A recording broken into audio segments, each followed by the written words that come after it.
Hello, everybody, and welcome to Talk About It Tuesday with me, Andahazy. Hi. Hi, my name is Alexandra. I am your host for today.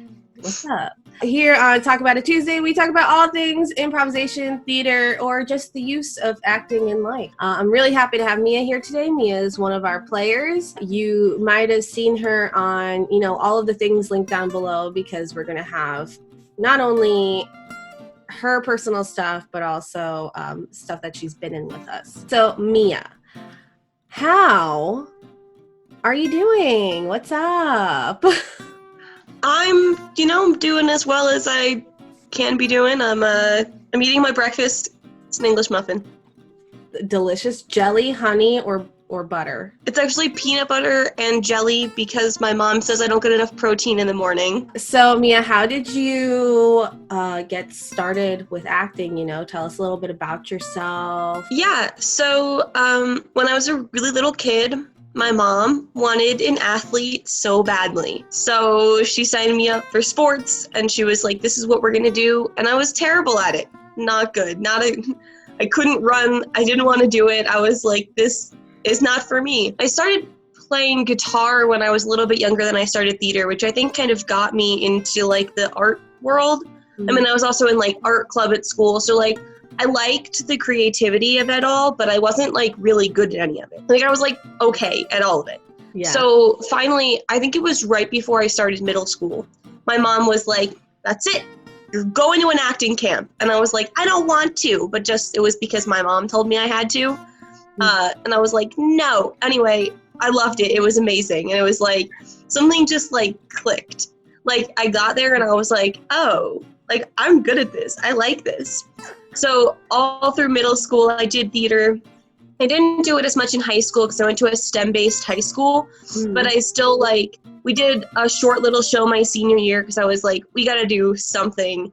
We did coffee houses all the time that I organized. I couldn't quite step away from that world. I couldn't put it behind me completely. Yeah. And it all started with my mom forcing me to go to this 2-week acting camp right before I started middle school. It really is kind of like that parental flow of, okay, sports didn't work, so now let's try theater, I guess, or choir or something, They were like, she's pretty loud and she likes to be the center of attention. Maybe this is for her. Dude, my mom tried to put me in soccer when I was 5.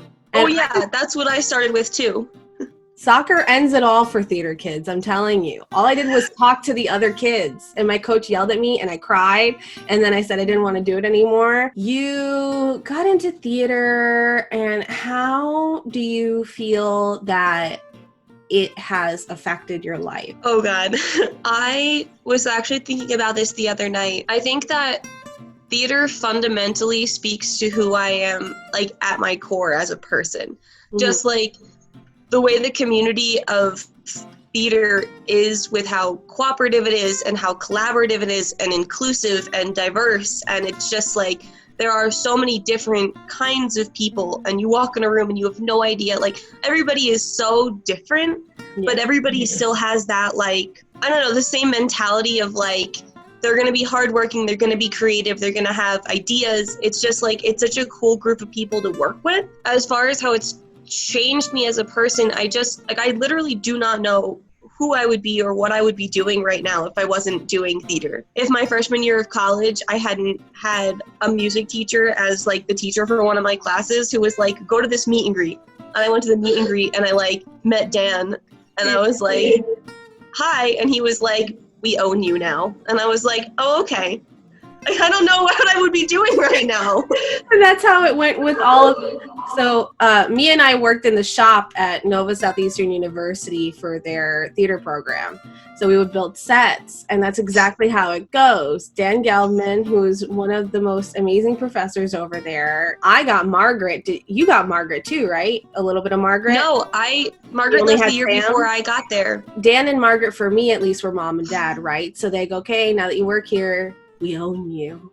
And you kind of felt a sense of calm when it happened, when they told you. You're like, oh, you're okay. Oh, this is nice. This is family sense right now. I was I sat down and immediately, like, he turned around in his seat and just, like, knew me. Like, he just knew who I was, and I was like, what? And then I started showing up to your rehearsals. Yeah. Wasn't a part of the show, but I was just there. Yeah. Ended up ASMing, and here we are. I stage managed everything last year, stage managing everything this year. I had a senior directing thing because they let students direct. And Mia had her friends in the show, and I would just let her sit there because, you know, she wasn't harming anyone. She wasn't interrupting the rehearsal. And then all of a sudden, I was talking to Amanda, you know what? Why don't we just make Mia your ASM? You know, she's here. And she said she's going to be here every night. So might as well. And then from then on, Mia was the next stage manager in line for NSU and continued to do a great job. But it kind of sounds like you've been stage managing since you were younger too, because you said in high school you ran the coffee shops, Yeah, I was telling people about that recently, and I was like, you know what? I should have known who I was way earlier than I did. My English teachers, my sophomore year, and then I had the same English teacher my junior and senior year, were the ones who, like, were the only people who thought arts were important at this STEM high school. Uh-huh. And they were kind of like, hey, Mia, you want to help us do this? And I just kind of, like, took it over, like, sending out spreadsheets and getting people there and getting people up on stage. And, like, I realize now that that was, like, setting the footprints for, like, what I do now, that was basically just, like, stage management in its simplest form. And I realized also, like, I always, like, set up the sound system, even though I didn't really know how to do it. I just sort of, like, figured it out. And then I would, like, help set up the stage and help dismantle things. And I was like, I should have known way earlier. Like, I really should have. Yeah, I mean, it hits you where you can't really see it. It's like a sucker punch, you know, and it kind of just, like, takes over your life slowly and quickly all at the same time. It's like, oh, this is what I'm going to do forever? Oh, okay. Okay. That's about theater, but how do you feel about improvisation? You know, we snagged you. We own you now. Yeah. So one of the first theater classes I ever took was a comedy and improv class. There was this little tiny acting school in my town. It was on the 3rd floor of this, like, really old building in my town. The first 2 floors were, like, gift shops and whatever, like, cute things. And then the 3rd floor was, like, always full of obnoxious children. I did that camp, and then I was like, okay, I think I want to keep doing this. My mom was like, good riddance. Like, I don't want you in the house. It's funny, I think the acting school opened up, like, that year. The first class I signed up for was a comedy and improv class. I was like, you know what? I think I like this. Like, I think I could probably do this. I'd be good at it. And I was. I gravitated towards improv immediately. I always loved it. Every theater thing I did after that, my favorite part of the class was always the beginning of the class when we would, like, warm up with improv exercises. I loved it because I was good at thinking on my feet. I was already, like, funny. Just because ever since I was a little kid, I was just, like, sarcastic and whatever, because that's how my family communicated. That all came very naturally to me. I was like, oh, I really like this. And people would talk about how it made them nervous and they didn't like it, whatever, and I didn't understand. And I was like, this is awesome. This is fantastic. I can just get up here and be an idiot for 4 minutes. It's awesome. Getting involved with, like, improv jam and stuff and with you guys in college was just sort of like a full circle moment of hadn't done it in a really long time. And I was, like, super out of practice and whatever. But I'm really, really glad to have gotten back into it because, like I said, I've always really loved it and really gravitated towards the comedy and towards improv and whatever. It just feels like a natural way to communicate for me. Yeah.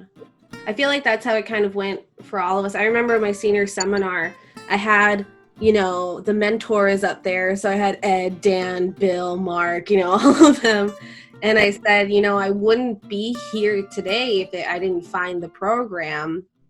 And if Mark never told us about Second City, I don't think we would have gotten as far as we have because we were lucky enough to get that information from him and for him to teach us those basics. And just blossom from there, you know, and turn it into this whole grand thing that ended up happening. Improv is just a place where, you know, it's a judgment-free zone. So if you go up there and you think you messed up, no one knows, you know, like you can't tell, because that's the whole point of it. You're just there to be, you know, and to do this thing with your ensemble and all the other players, and then also involve the audience. So everyone's in on the joke 24/7, which I think is so endearing. I mean, I think improv, again, sort of speaks to the core of, like, why I love theater so much, which is the collaboration and the, you know, individual thinking, but it's just this, like, group that comes together. Like, we all have such, like, weird individual thoughts and directions we can go in. You would never think of that. Oh, your ensemble did, and you're like, cool, let's do it. Right. Like, it's just, that's such the core of theater in general, is this, like, quick thinking, you know, you're building something and it's not turning out quite right. Go get the Sawzall. Fix it. We're going to cut this corner off and it's going to fit. Yeah. It's awesome. I kind of find it funny because like the areas of theater that I have ended up being the most involved in are the ones that require the most amount of problem solving. Like I stage manage things.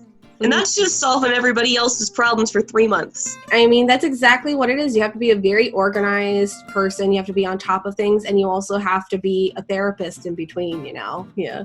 I call it my stage manager brain. And my mom is like, it's just when your brain is somewhat organized, Mia. And I'm like, it's my stage manager brain, Mom.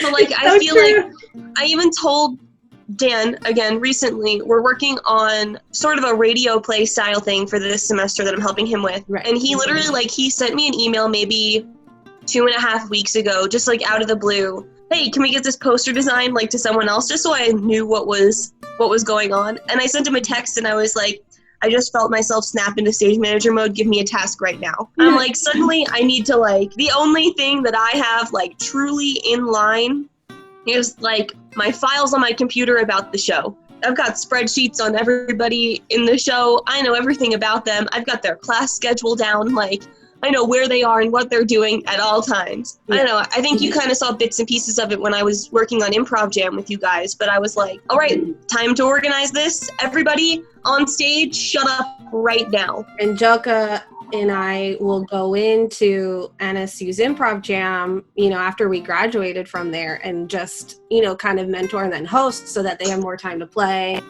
they don't have to worry about controlling the audience kind of thing. And it's so fun to see, because I saw Mia when she was first starting at Nova, and then to see her getting closer to her senior year. You know, Mia hasn't really changed.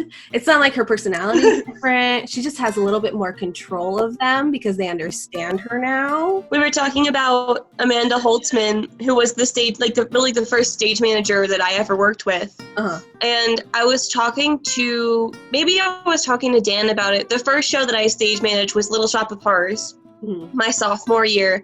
And I was so nervous because I was like, a lot of the cast was older than me, and I was like, they're not going to respect me. Luckily, everybody was there to support me. I mean, the faculty is so great, and they know this is a learning experience. So, like, everything is made to help you learn how to do this. I mean, you can't be expected to just do it perfectly your first time. Amanda was such, like, a centered, like, she just walked in the room and everybody would just sort of, like, quiet down and look to her for directions. I'm not that kind of person. I'm like, I've always been very loud, and I'm gonna let you know what I'm thinking. I don't know, I think about it like before shows, I'm dressed like in all black and I'm just like stalking backstage. Just like pacing around, kicking the doors down to the dressing rooms, like, is everybody ready or not? Get your costume on. Like, I feel like other stage managers in my head are much more calm about it. Your style is also very similar to mine in the sense of being loud. But I think that's one of the best things about, I'm just gonna, you know, brown nose Mia a little bit, just because we do feel very lucky that we found her, because she is very trustworthy. If anyone ever wants to hire Mia for anything technical or theater related, like, she'll be there. She'll tell you how it is. She'll let you know if she can or can't do it. I mean, it's very to the T, and it's always good to have someone that you can kind of just trust and, like, not have to watch and just let them do their thing, and also have that collaborative sense of constantly checking in with everyone and working with everyone. So we are very lucky to have found Mia, because when she was a little freshman, I saw her in the distance and I was like, ooh, I'm on it. You know? And you were like, oh, guess what? We also own you. Right. Like, okay. The next question I have for you is really, what's your favorite game with improv? Or what's one of your favorite exercises? I know. Let's back up. What's one of your favorite games? One of them. Just pick one that you like to play often. It might be an exercise or like a full-fledged game. I really like Turnaround Scene. Turnaround Scene, I think, is really cool because it's sort of like Freeze, but you don't have any of the physicality. Right. So it's a monologue game, basically, which I like, because I think it gives you an opportunity to build up a character more, sort of on your own individually. You know, you have to turn around very quickly and become a different character, and I think that's really fun. I don't know, you change what you're thinking as you go, but it's based on you. It's not based on anyone else. So it's a really interesting way of having this collaborative game, because you have to be constantly listening to the other players that are playing. Yeah. Like, you have to be paying really close attention. You also have to be listening to the audience to see what they're responding to and not responding to. But you're also thinking about yourself, and when you turn around, you have to just be in a character, like, immediately.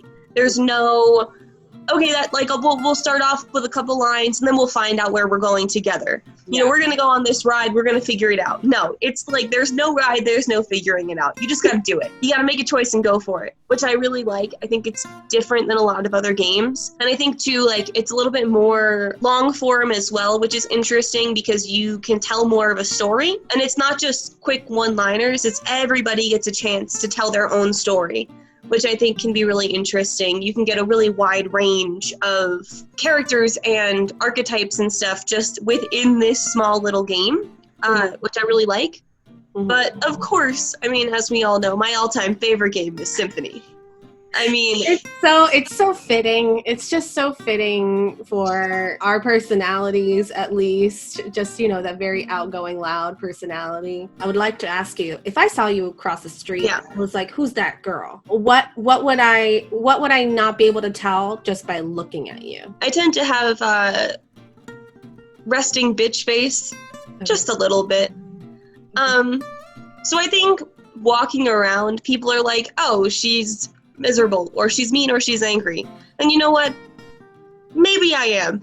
But I think when you get to know me, you realize that I'm actually just kind of an idiot. I mean, I just sort of like walk around. I just want to have a good time. I laugh at everything. I think everything is funny, honestly. Like, I will laugh at anything, including times when I shouldn't laugh. Like, I don't know how to react to something, I'm going to laugh about it.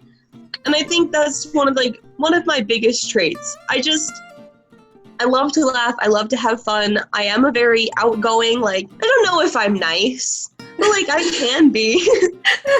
Look, if they're nice to you, you're nice to them. And that's just how the world works, you know, and that's fine. I think that's also one of the we called us like the shop ladies, because that's all women worked in our shop, you know, and we all have that same personality of like a nice, solid RBF. You're just playing out the entire day. And then when someone talks to us, then we're all bubbly and happy and everything. Like, hey, right? What's up? But hey, how you doing? You were in my bio class freshman year. What's going on with you? Let's talk about your life. Exactly. But like, if anyone were to just like walk past me, I would look in my direction and be like, "Oh God, walk the other way, walk the other way, walk the other way." And I feel like it's because we're so exhausted that's the aura we give off. I feel like that's what it is. You know, we spent all of yesterday not being able to get a stupid jack angled correctly, and then the next day you're thinking about it, you know? That's all you think about, you know, at 2:00, I'm gonna fix that thing. Like you're getting what time is rehearsal messages at 2 a.m. and you're like, "Why are you up?" And they're like, "Why are you up?" And you're like, "Yeah, you wanna know why? I just finished the rehearsal report and I've got a paper due tomorrow. Go to bed." Last but not least, is there anything that you would like to promote or say, or any final words before we end this? I am so glad that I have been able to work with This Is Improv the last couple months. Being able to work with everybody, especially during all of this garbage that's been happening, has really given me a sense of purpose, you know, allowing me to be collaborative and creative with people when I've been by myself has been like honestly life-saving.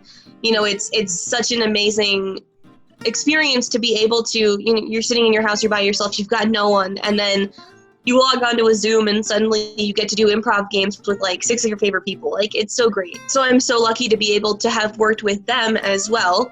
I'm excited to do it in person soon. Everybody wear a mask. That's what I'm gonna promote. Put your mask on. It's not that hard. I work in retail. I do it 8 hours a day. It's not that hard. Put your mask on. If you think I'm funny, you could check out my YouTube channel. There's not very many videos up there because every time I record one, I realize I also have to edit it, and I don't like that. We'll work on that. So you can check that out if you wanted to. Everything that Mia is involved in will be linked down below. So her social medias and her YouTube. All previous videos that Mia has been in, you can definitely check out. She is in a lot of them in our YouTube channel and our IGTV. So if you're lazy to click on the YouTube, just watch it on IGTV. It's right there, you know? Thank you so much, Mia, for joining us today again, because this is the third time we are attempting to film this. But, you know, fun stuff, right? Be sure to check out the description down below, not only to keep up with Mia, but to see some websites and people who might need a little bit extra help during this time, and also to just educate yourself, you know? My name is Alexandra. I'm Mia. And we are... This is Improv. Thank you guys so much for joining us for Talk About It Tuesday. I will see you tomorrow for Writer's Table with Angelica. Bye.